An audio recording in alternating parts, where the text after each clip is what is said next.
में 2021 का बिहारी पुरस्कार दिया गया है। कौन सी रचना के लिए और किस साहित्यकार को दिया गया? हाँ जी सर, बिहारी पुरस्कार जो है मधु कांकरिया है, लेखिका है, उनका उपन्यास है हम यहाँ थे, उस पर दिया गया है। सर, हम यहाँ थे या हम कहाँ थे? हम यहाँ थे। और जी जी जी। हम यहाँ थे इस ये सर, और ये जो हम यहाँ थे जो झारखंड के आदिवासी संघर्ष का चित्रण है और कोलकाता समाज के आर्थिक और सामाजिक संघर्ष का चित्रण है। जी सर, साहित्य अकादमी पुरस्कार जो अभी वर्तमान में दिया गया है, सबसे हाँ जी नया, सर।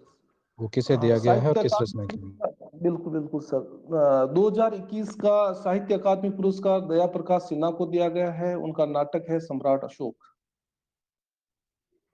बहुत बढ़िया अशोक जी। इसकी विषय वस्तु मालूम है आपको?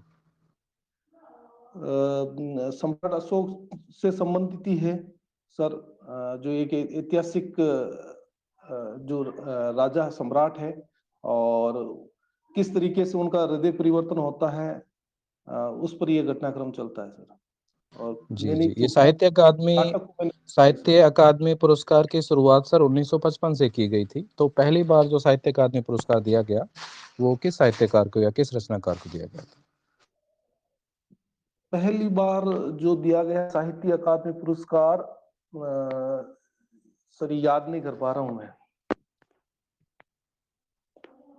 जी अशोक जी, बहुत बढ़िया बताया आपने। मेरी तरफ से प्रश्न पूरे हुए। आगे के हिंदी विशेषज्ञ साक्षात्कार को जारी रखें। हेलो। हाँ जी सर, नमस्ते। नमस्कार अशोक जी, और कैसे हो? अच्छा, तो सर आप श्यामपट्ट पे क्या पढ़ाएंगे? हाँ जी सर, मैं श्यामपट्ट पर सब शक्ति पढ़ाऊंगा सर। हाँ जी, पढ़ाइए। हाँ जी सर। आज हम शब्द शक्ति के बारे में पढ़ेंगे। शब्द शक्ति जो है, शब्दों की असीम शक्ति असीम है। शब्द हमारे मन, कल्पना तथा अनुभूति का पर प्रभाव डालता है। प्रयोग के अनुसार शब्द का अर्थ बदल जाता है। अभीष्ट अर्थ श्रोता तक पहुंचाने की क्षमता अथवा शब्द में छिपे हुए तात्पर्यों को जो है स्पष्ट करने का जो सामर्थ्य ही शब्द शक्ति है। यानी कि शब्दों के अर्थों का बोध कराने वाले व्यापार को हम शब्द शक्ति कहते हैं। शब्द शक्ति के 3 प्रकार है: अभिधा शब्द शक्ति, लक्षणा शब्द शक्ति और व्यंजना शब्द शक्ति। अभिधा शब्द शक्ति जब शब्द की जिस शक्ति से किसी शब्द के साधारण, लोक प्रचलित अथवा मुख्य अर्थ का बोध होता है, उसे अभिधा शब्द शक्ति कहते हैं। जैसे मोहन पुस्तक पढ़ रहा है, तो यहाँ पर जो मुख्य अर्थ निकल रहा है मोहन पुस्तक पढ़ रहा है, तो इसका अर्थ यही होगा। और दूसरी है लक्षणा शब्द शक्ति, जिसमें मुख्यार्थ में बाधा उपस्थित होने पर रूढ़ि या प्रयोजन के आधार पर अर्थ का बोध होता है, वो लक्षणा शब्द शक्ति है। लक्षणा शब्द शक्ति का जो उदाहरण है, जैसे मोहन गधा है, तो यहाँ पर गधा शब्द मोहन जो है वो जानवर शब्द की प्रतीति कराता है, परंतु यहाँ पर मुख्य अर्थ में बोध करवा रहा है। तो यहाँ पर मोहन गधा है, तो यहाँ गधा जो है उसका लक्षण के रूप में या मूर्ख के लिए आया है, यानी कि मोहन मूर्ख है। और तीसरी शब्द शक्ति है व्यंजना शब्द शक्ति। व्यंजना शब्द शक्ति वहां पर जहां पर मुख्यार्थ और लक्ष्यार्थ से ही हमें अर्थ की प्रतीति नहीं होती है और अन्य अर्थ या प्रसंग के अनुसार अर्थ का बोध होता है, वो व्यंजना शब्द शक्ति है। तो व्यंजना शब्द शक्ति में जैसे हम पानी गहने उबरे मोती मानस चून, यहाँ जो पानी शब्द है, इस एक ही पानी शब्द के है जो प्रसंग भेद में जो अलग अलग अर्थ निकलेंगे। जैसे मोती के अर्थ में चमक, मानुष यानी कि मनुष्य के अर्थ में इज्जत, और चून यानी कि चूना के अर्थ में जल।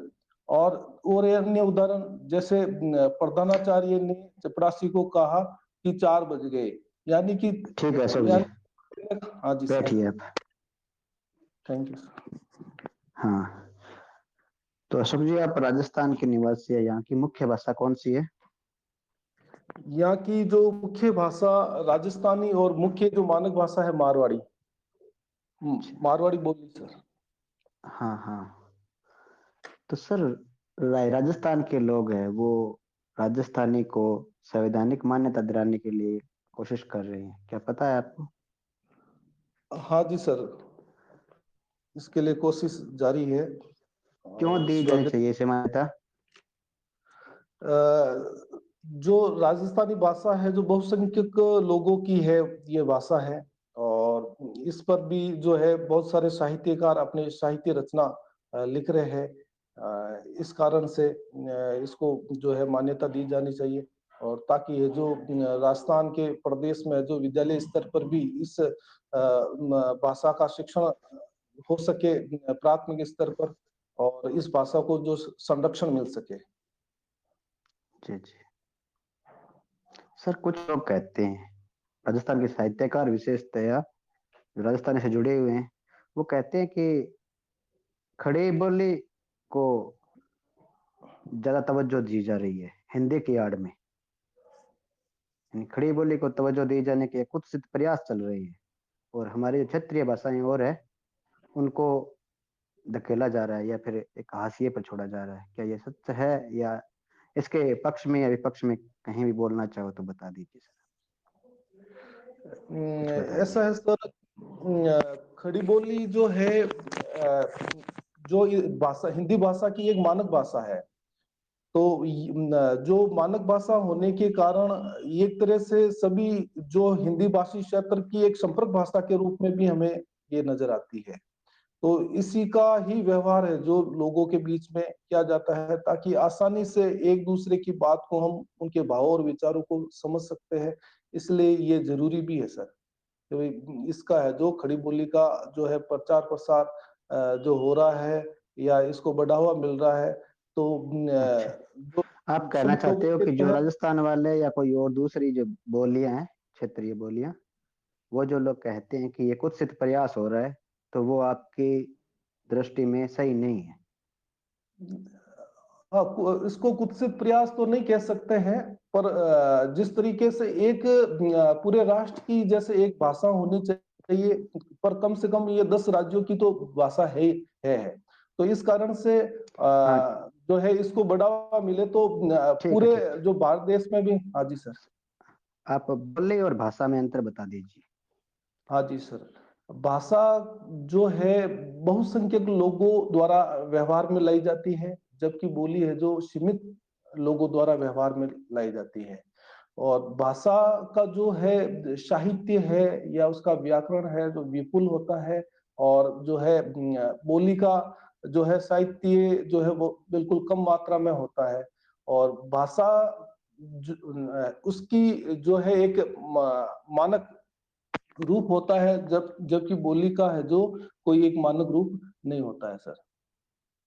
जी जी। हमारी राष्ट्रभाषा कौन सी है?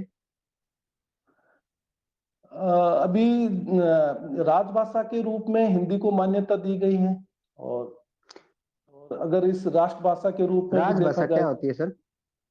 राजभाषा उस भाषा को कहते हैं जो सरकारी कामकाज के लिए प्रयुक्त में ली जाती है, संविधान में उसको दर्जा दे रखा होता है। तो हमारे देश की राजभाषा कौन सी है? हमारे देश की राजभाषा हिंदी है, और दूसरा विकल्प के तौर पर अंग्रेजी रखी है सर। दोनों है या विकल्प के तौर पर ही है? दोनों ही है सर। जो ठीक है। 1900। हाँ सर। हाँ ठीक है, मेरे सवाल यहीं समाप्त होते हैं। मैं अब दूसरे इंटरव्यूकर्ता को कहूंगा कि वो जारी रखें। धन्यवाद सर। जी जी। तैयार है सर आप? हाँ जी, नमस्ते मैम। नमस्ते सर। अभी आपने बताया कि हाल ही में साहित्यिक अकादमी पुरस्कार नाटक पर मिला है, हाँ जी। तो कोई नाटक पढ़ा है आपने? अभी तो कोई भी मैंने जो नाटक? कॉलेज। हाँ, अभी वर्तमान में मैंने अभी तो जो है एग्जाम देने के बाद कोई नाटक नहीं पढ़ा है। इस पहले कभी पढ़ा हो कोई भी नाटक? पहले जो नाटक है उसमें मैम एक तो है आधे अधूरे। जी। मोहन आधे राकेश का अधूरे। नाटक है। जी जी जी। किस तरह का नाटक है ये आधे अधूरे नाटक? ये क्या वस्तु है इसकी और क्या किस समस्या को इसमें उठाया गया है? हाँ जी मैम, आधे अधूरे जो नाटक है आधुनिक संवेदना पर आधारित है, आधुनिक समस्या पर आधारित है। इसमें एक स्त्री है जो पूर्ण पुरुष की तलाश में रहती है, परंतु जो जिस पुरुष के संपर्क में आती है, कोई भी पुरुष है जो उसको जो है पूर्ण नहीं मिलता है, और जो उसकी इच्छाएं है वो शेष रहती है, और वो ये चाहती है कि मुझे एक पूरा पूर्ण पुरुष जो गुणों से युक्त हो वो मिलना चाहिए, परंतु उसको वो नहीं मिल पाता है। और जी मैम, इस जी पर जी आधारित है। जी जी। क्या नाटककार का क्या उद्देश्य रहा, क्या कहना चाहते हैं इस नाटक के माध्यम से? हाँ, इस नाटक के माध्यम से ये कहना चाहता है कि कोई भी व्यक्ति सर्वगुण संपन्न नहीं होता है, उसमें किसी न किसी प्रकार की कुछ न कुछ कमी होती है। तो हमें सबसे बड़ी आधुनिक युग में ये जरूरत है कि सामंजस्य लेकर चलना चाहिए अपने जीवन में, अपने परिवार में। सामंजस्य से रहेंगे, कुछ अगर किसी की कुछ कमी है तो भी हम उसमें उसका जो है उस कमी पर ज्यादा उस पर ध्यान न देकर हमें उनके साथ परिवार में एक मेलजोल के साथ सामंजस्य के साथ रहना जरूरी है। आपके अनुसार एक अच्छे नाटक की क्या विशेषताएं होनी चाहिए? हाँ जी, नाटक जो है एक तो साहित्यिक दृष्टि से देखा जाए तो उसमें संवाद जो है एकदम सटीक और नाटकीयता लिए हुए होने चाहिए, उसके संवाद छोटे होने चाहिए संवाद।